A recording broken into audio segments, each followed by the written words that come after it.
Haha, so Roblox has just given developers access to something called safety analytics, which literally shows how often people get reported inside of a game and even the specific percentages of each reason for those reports. Now, before you get too excited, there is a catch. We can't just go off and see the statistics for anything on Roblox. You can't just log in and see that 1 million people got reported on the entire platform yesterday for swearing or something like that. In fact, we are not even allowed to see these safety analytics for individual games unless you are the owner and actually created the game yourself. I suppose it's still a good thing, though, giving developers the ability to see specifically why and how often people are getting reported inside of their games. So, okay, let's not find something to complain about just yet. I know how tempting it is to complain about Roblox. Bloxy News said Roblox creators now have access to safety analytics, allowing you to see the frequency and reasoning of abuse reports generated within an experience. And this tweet links to an announcement post from Roblox staff titled "Gain Insight into Toxicity in Your Experience with Safety Analytics!" Which is great and all, but is it really gaining insight into toxicity when the example image they themselves provided to show us how it works literally shows that the top category for reports received was romance and inappropriate abuse? You know, the exact thing they've been claiming to care about enough to fight against as of recently after banning Schlepp because he was actively fighting against exactly that.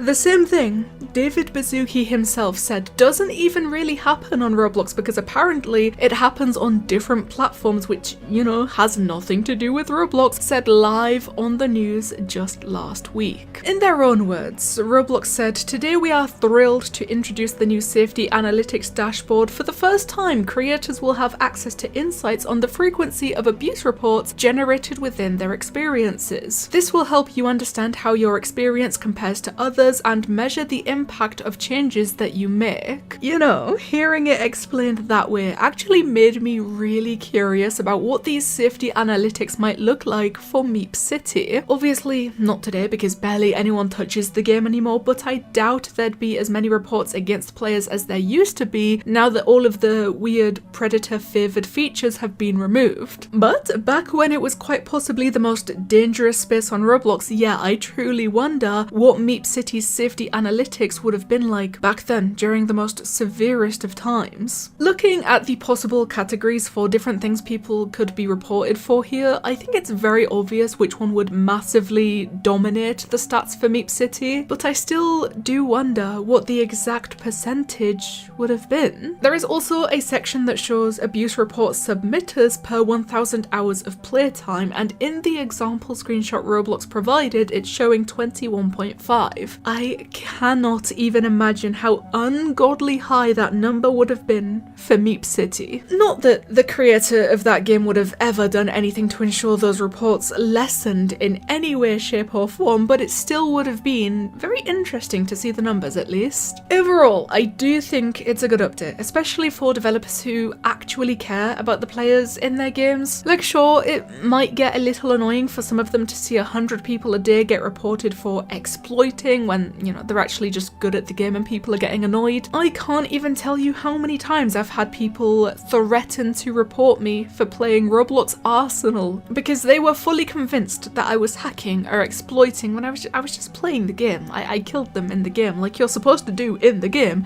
and they reported me. Especially annoying to see 1 million people a day getting reported for things Roblox themselves should be taking care of. However this goes, I just thought it was hilariously ironic that the example they provided us with was basically them telling on themselves by showing a screenshot where romantic and inappropriate abuse was literally the top category people were getting reported for on Roblox. So yeah, Roblox giving developers safety analytics might actually be a very tiny step in the right direction, but seeing that first example they showed us, it's kind of like they accidentally admitted what the real problem on this platform has been all along. So please, the comments is the place to go. Tell me what you guys think about Roblox giving us access to safety analytics, but oopsie, accidentally telling on themselves. Thank you guys so much for watching, and I'll see you in the next one.